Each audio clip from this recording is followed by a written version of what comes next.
आज का बैठक का मुख्य उद्देश्य? आज का बैठक का मुख्य उद्देश्य ये है कि आदिवासी समन्वय समिति के तत्वाधान में 5 मार्च 2023 को हम लोगों ने आदिवासी बचाओ महारैली का आयोजन किया है। उसी की तैयारी के संदर्भ में आज का बैठक है। और सबको मालूम है कि आज आदिवासी समुदाय के ऊपर चौतरफा हमला हो रहा है। ख़ास तौर से अभी कुर्मी महतो जाति के द्वारा आदिवासी बनने के लिए लगातार आंदोलन चलाया जा रहा है और तमाम पॉलिटिकल पार्टियों को बार्गेनिंग करके सौदेबाजी करके दबाव बना के उन लोग आदिवासी बनने की ओर बढ़ रहे हैं। और इसी का हम लोग विरोध कर रहे हैं। और भी बहुत सारे मुद्दे हैं आदिवासी पर, हम लोग उसी पर यह महारैली आयोजित किए हैं। लक्ष्मी नारायण मुंडा, सदस्य आदिवासी समन्वय समिति। आज जो आप लोग बैठक यहाँ पे आयोजित किए, बैठक का मुख्य उद्देश्य? बैठक का मुख्य उद्देश्य है 5 मार्च का आदिवासी बचाओ महारैली का जो है उसको सफल करना। क्योंकि आदिवासियत पर बहुत तेज़ी से हमला हो रहा है, चाहे हमारा ज़मीन हो, चाहे हमारा धर्म हो या हमारी संस्कृति हो, बहुत चीज़ों पर या नौकरी हो, तो उसी को बचाने के लिए हम लोग मुख्य रूप से ये रैली का आयोजन कर रहे हैं। अपना पूर्व परिचय दीजिए। देव कुमार धान, आदिवासी समन्वय समिति के सदस्य। ये जो आप लोग रैली निकाल रहे हैं 5 मार्च को, ये किस स्थान पर निकलेगा? रैली का मुख्य उद्देश्य क्या है? देखिए, रैली का जो स्थान है वो है मोराबादी मैदान, जो मेन स्टेज के पास में।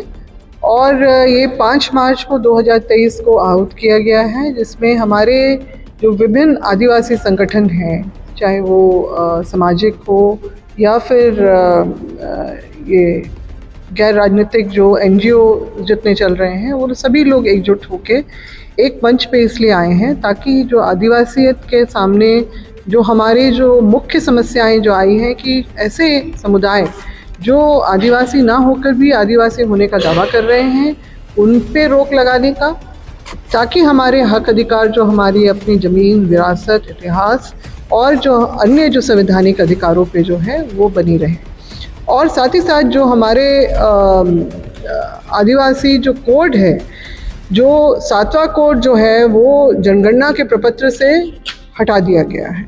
ये बहुत बड़ी समस्या है, क्योंकि बतौर अगर हम आदिवासी हमारी पहचान दर्ज नहीं होती है तो हमारी जो है हमेशा हमेशा के लिए हम पहचान खो बैठेंगे।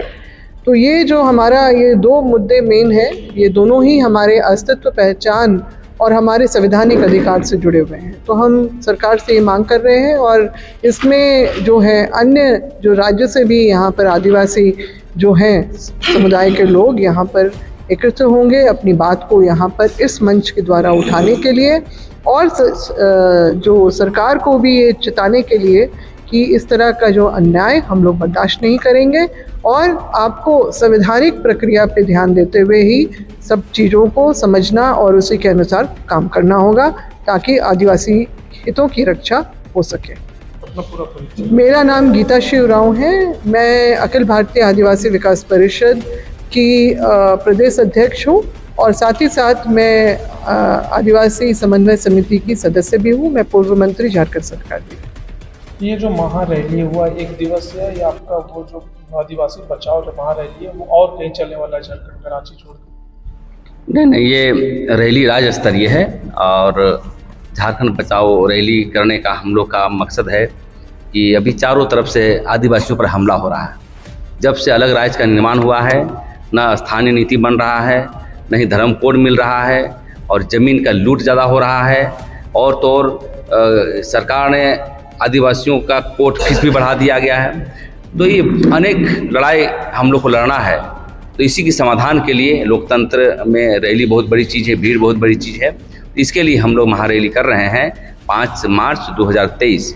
इस रैली का मकसद ये है और खासियत ये होगा कि पूरे राज्य के कोने कोने से लोग आएंगे, जो धर्म के संगठन के हैं, चाहे वो सांस्कृतिक संगठन के हैं, चाहे जन संगठन है। और हम चाहेंगे पूरे देश के लोग आदिवासी प्रतिनिधि अगुआ यहाँ आएंगे। और ये हम समझते हैं कि हम लोग का उलगुलान की शुरुआत है 2023 में। चाहे वो हेमंत सोरेन हो, चाहे वो कोई हो, पक्ष या विपक्ष हो, यदि हमारे हितों के लिए काम नहीं होगी तो जन आंदोलन तेज करेंगे। और इस रैली में सबसे बड़ी प्रस्ताव जो हम लोग का 10 होंगे वो विभिन्न प्रकार के होंगे। जैसे अभी मारांग बुरू कि यहाँ हमारी जो धर्मस्थली छीना जा रहा है, स्थानीय नियोजन नीति लागू नहीं हो रहा है और कुर्मियों द्वारा आदिवासी बनने का जो प्लान हो रहा है, तो इस तरह बहुत बिंदुओं पर चर्चाएं होगी। आपका पूरा परिचय? मैं आदिवासी जन परिषद के अध्यक्ष के साथ साथ आदिवासी समन्वय समिति का एक मेंबर हूँ, प्रेम शाही मुंडा।